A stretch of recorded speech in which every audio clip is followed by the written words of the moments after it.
Over a year ago, I did a video on the best current player from every county in England. The video did alright, but probably not well enough to justify the hours of research it took. Now, typically on YouTube, my current based videos tend to outperform my all-time ones, and naturally, the all-time ones are even harder to research. So from that, you can deduce that I must be some kind of sick masochist for deciding to put myself through making an all-time counties video. Very loyal subscriber and regular commenter Ollie Yinka suggested the idea though, and since it's been a while since I've done a video like this, I decided to just go ahead with it. As with last time, what is and isn't a county is a bit confusing. There are metropolitan counties, postal counties, administrative counties, and so on and so forth. So to be clear, I am looking at each of the current ceremonial English counties, with Greater London and the City of London combined as one. I am pretty confident that there will be players I've missed. Some of them were really tricky, with footballing talent hardly having been split evenly throughout England over the years. The inclusions are based purely on the county in which the player was born. Without further ado, here is the best footballer from every county in England of all time. Bedfordshire. Andy Johnson. I'll go through the counties in alphabetical order, which means we start with Bedfordshire, a county of 670,000 people, more than half of whom are believed to reside in the towns of Luton and Bedford. To the best of my knowledge, the county's finest footballer is former Premier League hitman Andy Johnson. Although his career was thwarted by injuries, Johnson was lethal at his best. Once Crystal Palace's record sale and Everton's record signing, Johnson bagged 21 goals in the 2004-05 Premier League season, as only Thierry Henry beat him to the Golden Boot. Berkshire. Peter Osgood. There's a step up in class as we head to the home county of Berkshire, which was the birthplace of Chelsea legend Peter Osgood. Born in Windsor in Berkshire, Osgood was a tall, slim striker with fantastic technique. He bagged a brace on his Chelsea debut at the age of 17 and even made Alf Ramsey's provisional 40-man squad for the 1966 World Cup at 19. In the end, he didn't make the cut, and the long-haired Maverick centre-forward only ever won 4 caps for England. He scored 150 goals for Chelsea, putting him joint 5th in the Blues list of all-time leading goalscorers. Bristol. Eddie Hapgood. One of England's all-time great left-backs, Eddie Hapgood captained both Arsenal and England. A hard and physical fullback, moulded at Highbury by Herbert Chapman, Hapgood won 5 league titles and 2 FA Cups with the Gunners. He captained England for 21 of his 30 caps before his club and international career were curtailed by the outbreak of World War II. Buckinghamshire. Emerson Boyce. It would not surprise me one iota if someone, particularly someone from the county, could do better than Emerson Boyce for Buckinghamshire. The first player to feature in this video who has never been capped by England, I suspect Boyce may be the only player to feature who has been capped by a nation other than England.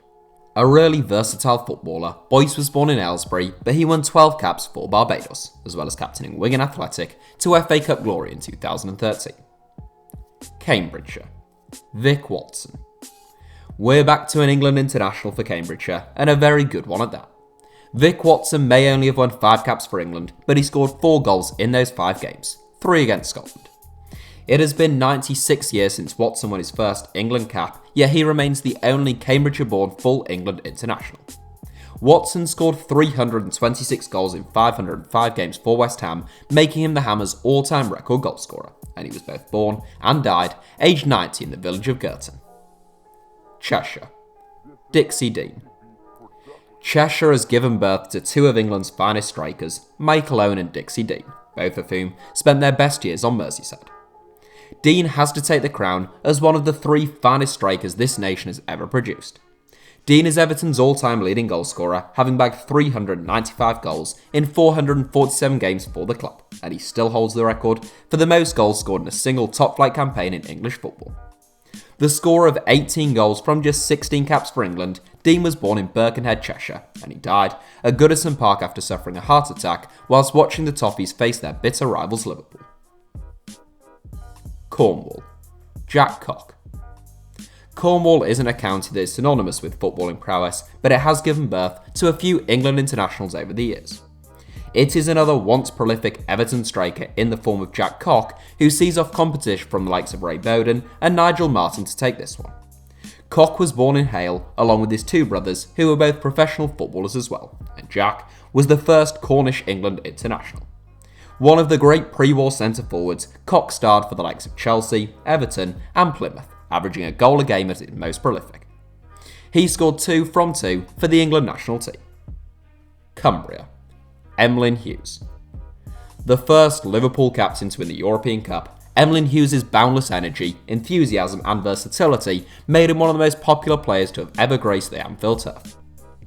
A brilliant all-rounder, Hughes could play in multiple positions with equal aptitude, and he won 13 trophies in 12 years at Liverpool, as well as an FWA Footballer of the Year award. Capped 62 times by England, Hughes was born in Barrow-in-Furness, so he takes this one. Derbyshire. Ray Wilson. An unsung hero of England's 1966 World Cup winning side, the football community showed that Ray Wilson hadn't been forgotten, with the vast tributes paid to him following his death last year. A fantastic left-back who was solid, purposeful and an accurate passer of the ball, he is hailed as one of both Everton and Huddersfield Town's greatest ever players. Wilson, who was born in Shirebrook, Derbyshire, won 63 caps for England, and he was the oldest member of the starting 11 that beat West Germany 4-2 in the final in '66. Devon. Cliff Bastin. I ought to give an honourable mention to supposedly football's first £1 million man Trevor Francis, but the finest footballer from the county of Devon is Cliff Bastin. A world-class left-winger, Bastin was born in Exeter, and he spent a season at Exeter before the clamour for his signature among the best clubs in England began. Bastin ended up joining Arsenal, where he won 5 league titles and 2 FA Cups, and is still the 3rd highest scorer of all time. A prolific goal-getting wide man early in his career, and a brilliant playmaker later on, Bastin scored 12 goals from 21 caps for England in a career cut short by the war. Dorset. Fred Parker. This video takes us back a bit, and the oldest player to feature so far at least is Dorset native Fred Parker. As with a few of the others, we're not blessed with too many pictures of Fred, but that doesn't prevent him from being Dorset's finest. Parker was the first Clapton Orient, now Leyton Orient player to reach 100 appearances for the club, regularly topping their scoring charts, and he also was the first person to enlist in the football battalion during World War I. Durham. Brian Robson. The most competitive county in this list so far, ultimately, it is Brian Robson who sees off Stan Mortensen and Colin Bell to take a tightly contested title. Manchester United's captain fantastic, Robson, was a world-class all-action box-to-box midfield player who may be talked about alongside the likes of Bobby Charlton were it not for injuries. He won 90 caps for England despite numerous setbacks, and he was named as Manchester United's greatest ever player in August 2011. I wouldn't go quite that far, but he takes the crown for Durham. East Sussex. Gareth Barry. Sussex, both East and West, hasn't produced a plethora of top-class footballers if we're honest.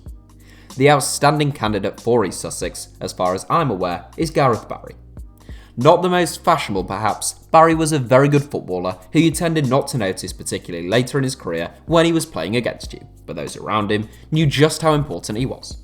Born in Hastings, Barry went on to star for Aston Villa, Man City and Everton, winning the Premier League, the FA Cup and 53 caps for England.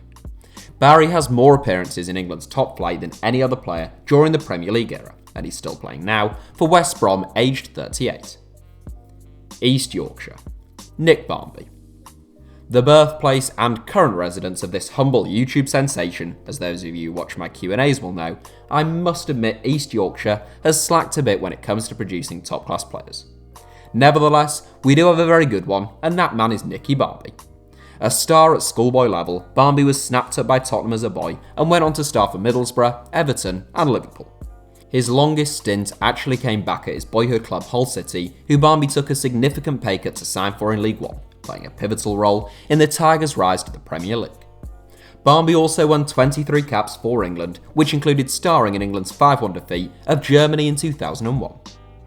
Essex. Bobby Moore. Right, there are, I believe, 2 inclusions like this one in this list, where a player was born in one county, but their place of birth is in a different county today. In the case of Bobby Moore, he was born in Barking, which was then a part of Essex, but now belongs to the London Borough of Newham. Ultimately, I decided to go with the county at the time of the player's birth, which means England's only World Cup winning captain, is my choice for Essex. Moore was a class act at centre-back with a first-class reading of the game, an elegance on the ball, and an ability to accurately distribute balls from the back. Widely regarded as one of the finest defenders the sport has ever seen, Moore won 108 caps for England and spent the bulk of his club career with West Ham and Fulham. Gloucestershire. David Burnside. I'm not spoilt for choosing Gloucestershire, but I do believe there is a bit of a gem in the form of David Burnside. A magician with the ball at his feet, Burnside was a brilliant attacking midfielder with superb technique. Born in Kingswood, Gloucestershire, Burnside starred for the likes of West Brom, Southampton, Crystal Palace, Wolves and Plymouth Argyle, and he was unfortunate not to win an England cap. Greater London. Jimmy Greaves. The greatest centre-forward British football has ever produced, in my humble opinion, Jimmy Greaves, is the highest scorer in the history of the top flight of English football, despite the fact his career was as good as over at 30. Greaves scored 357 top-flight goals in 516 games, a vastly superior record to the record scorer in the Premier League era, Alan Shearer. Greaves was a teenage sensation who was lethal inside the box and very gifted outside of it. The bulk of his playing days was spent with Chelsea and Tottenham, and he would have been England's first-choice striker in 1966 were it not for injuries. Greater Manchester. Tommy Lawton. Some mighty fine footballers have been born in Greater Manchester, and it is an enormous mark of Tommy Lawton's talent that he comes out on top here. The likes of Paul Scholes and Nat Lofthouse must be mentioned, but with the inclusion of Lawton, I would suggest England's 3 greatest centre-forwards of all time are now all present in this video. Lawton learned from Dixie Dean at Everton, becoming one of the most prolific and undoubtedly one of the most well-rounded centre-forwards this country has ever produced. He scored for fun wherever he went, he was a menace in the air, he had the deftest of touches, and he struck 22 times from just 23 caps for England. Hampshire. Ted Drake. It's harsh on Portsmouth legend Jimmy Dickinson, but I have to crown Ted Drake with the title of Hampshire's greatest ever footballer. Born in Southampton, Drake spent 3 years with the Saints before moving on to Arsenal. Having bagged 47 goals in 71 games on the South Coast, Drake hit 124 goals in 167 games for Arsenal before the war, ended his career aged just 27. Drake was a classic powerful number 9 who could bully defenders and score from any angle, and he still holds the record for the most goals scored in a top-flight game in English football with 7. Herefordshire. Jarrod Bowen. I originally penciled in George Carter for Herefordshire, who played a pivotal role in the development of Southampton and captained the club. But honestly, I don't think there is enough to go on to say he was a better footballer than our first current entrant Jarrod Bowen. I could also mention Connor Wickham, but Bowen is a real force of nature right now. A right winger who loves to cut inside onto his wonderful left foot, no player has scored more goals than Bowen in the Championship over the last 2.5 years. He's bagged 9 goals from 16 games so far this season for Hull City, but let me know if you can do better for Herefordshire in the comments. Hertfordshire. Gareth Southgate. My choice for Hertfordshire is the current England manager Gareth Southgate, who won 57 caps for England during his playing days. A solid, brave centre-back and a natural leader, Southgate's playing days were split pretty evenly between lengthy spells with Crystal Palace, Aston Villa and Middlesbrough, and the Watford-born boss takes this one for me. The Isle of Wight. Lee Bradbury. I don't think you'll find too many candidates from the Isle of Wight, but in Lee Bradbury, we do at least have a player who made over 500 appearances in the Football League. Formerly of Portsmouth, Man City and Bournemouth, among others, Bradbury was one of Manchester City's record signings. That record has been smashed multiple times since then, of course, and Bradbury now manages at non-league level, although he's been out of work since leaving Eastbourne Borough. Kent. David Sadler. Recently retired fullback Glenn Johnson and current Chelsea midfielder Ruben Loftus-Cheek were born in Kent, but the county's greatest ever player, for now at least, has to be David Sadler. An incredibly versatile footballer, Sadler is best known for his many years as a ball-playing centre-back at Old Trafford. He made 335 appearances during a decade with United and was unfortunate not to win more than 4 caps for England. Lancashire. Tom Finney. Lancashire is one of the heartlands of English football, and I will give an honourable mention to Alan Ball. Undoubtedly Lancashire's greatest footballer, and one of England's though, is Tom Finney. A sensational right winger who tended to play on the left for England due to the genius of Stanley Matthews, Finney carried a mediocre Preston North End side from the end of the war up until 1960. He scored 30 goals from 76 caps, and any England all-time 11 without him is to be dismissed as pure folly. Leicestershire. Gary Lineker. It's a question of two former England teammates and Leicester natives in the forms of Peter Shilton and Gary Lineker for Leicestershire, and my choice is Lineker. Lineker wasn't a brilliant footballer in the purest sense of the term like Lawton or Greaves, but he was a magnificent goalscorer. He had exceptional striking instincts and the ability to go cold in front of goal, and the end product was 281 goals at club level for the likes of Tottenham and Barcelona, and 48 from just 80 caps for England. Lincolnshire. Ray Clements. The goalkeepers' union may fume at missing out in Leicestershire, but there is immediate redemption in Lincolnshire. Ray Clements was Peter Shilton's great rival for the #1 shirt with England for more than a decade, and although Shilton tended to win that battle, becoming England's most capped player ever, Clements still won 61 caps for the Three Lions. A brilliant shot stopper who won it all and is held as a legend at both Liverpool and Tottenham, Clements was born in Skegness. Merseyside. Wayne Rooney. Merseyside is home to two of the biggest clubs in the English game, and the region has produced some magnificent footballers. Wayne Rooney, Steven Gerrard, and Roy McFarland are the three finest as far as I'm concerned, and the choice particularly between those first two is always likely to be a controversial one. I put up a poll on Twitter which reflected how divided opinion is, with just 56% ultimately agreeing with my view. Gerrard had far greater longevity than Rooney, and he starred in a much less gifted side.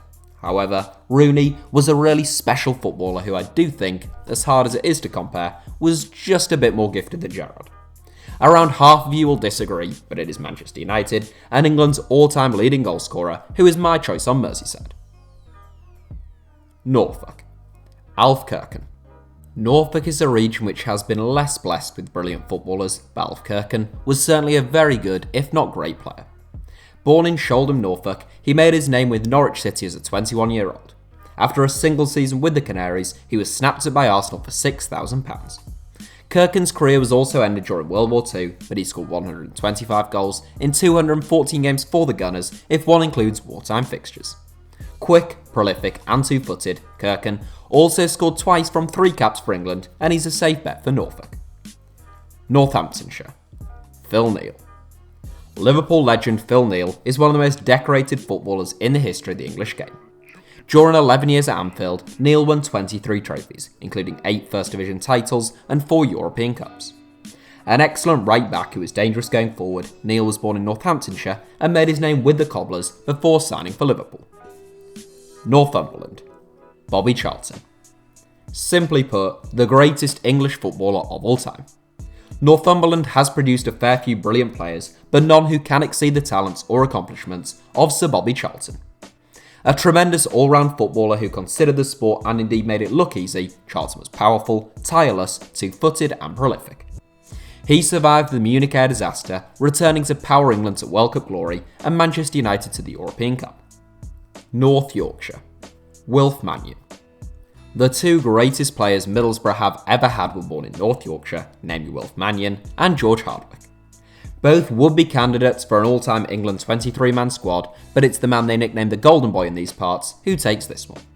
A brilliant inside forward whose twists, turns and body feints would leave defenders tied in knots, Mannion scored 99 goals in 341 games for Borough, in addition to 11 from 26 for England. Nottinghamshire. Andy Cole. A tough decision had to be made with regards to Nottinghamshire between Viv Anderson and Andy Cole. I've gone with Andy Cole, who I've often said doesn't quite get the recognition he deserves. At his best, which statistically at least was his last full season at Newcastle United, Cole was just about averaging a goal a game. Overall, he scored 290 goals in 646 games, and he's the third highest scorer of the Premier League era. Oxfordshire. Vincent Matthews. The first Matthews in this video, but most assuredly not the last, Vincent Matthews is my pick as Oxfordshire's finest footballer. Born in Oxford in 1896, Matthews starred predominantly for Tranmere Rovers and Sheffield United. A ball-playing centre-half, Matthews was ranked among the finest centre-halves in England at the time, and he won 2 caps for England in 1928. Rutland. Harry Springthorpe. A tiny landlocked county located in the East Midlands, some of you may not even have heard of Rutland, which spans just 18 miles by 17 miles at its largest. Unsurprisingly then, the county isn't among the most productive when it comes to footballers, and I have to thank Ollie Inca, who suggested this video idea for alerting me to Springthorpe himself. Born in 1896 like Matthews, Springthorpe was an inside forward who played once for England amateurs, but was killed when his ship was attacked during World War I in the Mediterranean Sea, aged only 29. Shropshire. Billy Wright. The first footballer to win 100 caps for their country, Billy Wright was a very adept half-back who later filled in as a dependable centre-half. Wright was a loyal servant at Wolverhampton Wanderers for 20 years and is considered one of the greatest players Wolves have ever had. Wright transitioned to centre-half following Neil Franklin's exile from the England team, and the role probably extended his career by 3 or 4 years. He was born in the town of Ironbridge in Shropshire and won 105 caps for England, a record 90 coming as captain. Somerset. Ben Hamer. Right, I'm pretty sure someone will be able to do better than this, but the best my research came up with for Shropshire is Ben Hamer. Only the third currently active player to feature in this video, and I believe the last, the 31-year-old goalkeeper, currently plays for Derby County on loan from Huddersfield Town. South Yorkshire. Gordon Banks. An honourable mention has to go to two-time Ballon d'Or winner Kevin Keegan, but I can't overlook Gordon Banks for South Yorkshire. England's greatest goalkeeper and a World Cup winner in '66, Banks passed away earlier this year in a loss that was felt throughout the English game. A great man and an even greater goalkeeper, Banks starred predominantly for Leicester City, Stoke City, and of course England, and it seems shambolic that he was never offered a knighthood. Staffordshire. Stanley Matthews. For around 20 years, no region of England produced more fine footballers than the Potteries.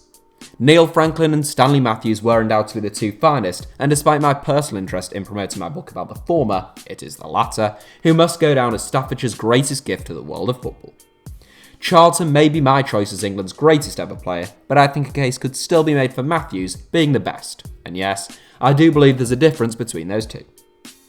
A fleet-footed right winger and the finest creator this nation and perhaps any nation has ever produced, Matthews was a fitness freak beyond even the extremes we see with Cristiano Ronaldo today. The result was not just a wizard of the dribble, but a remarkable athlete who was still playing top-flight football at the time of his retirement at the age of 50. Suffolk. Neville Cobbold. The oldest player in this video I think I can say with some confidence, Neville Cobbold was born in the village of Long Melford, Suffolk, back in 1863. Cobbold was regarded both as the greatest dribbler of the ball and as the greatest forward of his day. When he died in 1922, his obituary in the Times called him the most famous association football forward of all time. Cobbold, who was nicknamed Nuts, played mostly for Cambridge University and Corinthians, as well as scoring 6 goals from 9 caps for England. Surrey. Vivian Woodward. The second and last player in this video that was born somewhere that was in one county but is now in another, Vivian Woodward, was born in Kennington in 1879. Then in Surrey, Kennington is now part of South London, but I laid out my criteria earlier on. Woodward was also a legend in his day and a sensational goalscorer. Capable of playing either as a centre forward or inside forward, Woodward starred for Tottenham and Chelsea. He scored 57 goals in 44 games for England amateurs and 29 goals from 23 caps to the full England team. Tyne and Wear. Rach Carter. I would say with some confidence that no county has produced as many great footballers for this nation than Tyne and Wear, and that is extra testament to the talents of Rach Carter that he still comes out on top. Paul Gascoigne and Alan Shearer are two more recent and very honourable mentions, but Carter is the right choice to take the crown. Undoubtedly one of the finest footballers this country has ever produced, Carter was a creator, a showman, and a lethal finisher. He played as an inside forward, where his movement made him impossible to pick up, and his technique meant he almost never surrendered possession. Nicknamed the Silver Fox due to his distinctive hair, Carter is the only man to have won an FA Cup both before and after the war, and he makes my all-time England 11 unlike any other Tyne and Wear native. Warwickshire. Joe Rogers. Another player who takes us back a fair old way, Joe Rogers was born in Foleshill, Warwickshire in 1876. A quick and technical footballer, he started out as a forward but later played at fullback. He starred for the likes of Grimsby Town, Newcastle United and Preston North End and represented an FA 11 but never quite won a full cap. West Midlands. Duncan Edwards. It's always tough and frankly unimportant to try and rank Duncan Edwards when it comes to something like this, since he lost his life at the tender age of 21 in the Munich air disaster. At that time, Edwards had already played 177 games for Manchester United and had won 18 caps for England. A big, powerful half-back who was also blessed with fantastic ability on the ball, Bobby Charlton described Edwards as the only player who made him feel inferior. West Sussex. Tommy Cook. A multi-sport athlete from Cuckfield in West Sussex, Tommy Cook was a professional footballer who won 1 cap for England and a first-class cricketer for Sussex County Cricket Club. Born in 1901, Cook served in both World Wars, suffering serious injuries in World War II while serving in the South African Air Force. Cook suffered ill health following the war, and he died of a deliberate overdose of sleeping pills in 1950. West Yorkshire. Len Shackleton. Another capable cricketer and football star, Len Shackleton, is one of the most technically gifted footballers the English game has ever produced. Born in Bradford in 1922, Shaq was a born entertainer and showman who cared more about giving supporters a good day out than winning both trophies or getting on the scoresheet. He starred for both Sunderland and Newcastle, but won only 5 caps for England, whose selectors worried that he may be too big of a personality for the England squad. An honourable mention ought to go to Tommy Taylor, who would have gone down as one of England's greatest centre-forwards were it not for his death in Munich. Wiltshire. Ray Barlow. A 1-cap wonder, Ray Barlow's solitary England appearance came in 1954. Born in Swindon, he spent almost all of his career in a 16-year stint at West Brom, where he has the 10th most appearances in the club's history. Bobby Robson called Barlow one of the best players he ever played alongside, while Bobby Moore said he modelled his own game on Barlow's. Worcestershire. Steve Bloomer. The final county, and as such the final inclusion in this video, it is somewhat fitting that Steve Bloomer was the first true star of the English game. A successor to Neville Cobbold in many respects, Bloomer's style contrasted greatly from his predecessor. Bloomer scored 331 goals in 525 games for Derby County, becoming their record goalscorer, and only Jimmy Greaves has scored more in the top flight since. His goals fired Derby to 3 FA Cup finals, and the Worcestershire man also scored 28 goals in just 23 caps for England. That's it for today's video. Thank you all for watching. Go ahead and give the video a like if you enjoyed it, and subscribe to the channel if you really enjoyed it. And with Christmas coming up, if you're a football fan or you know a football fan, it might be worth checking out www.englandsgreatestdefender.com for the ideal Christmas present.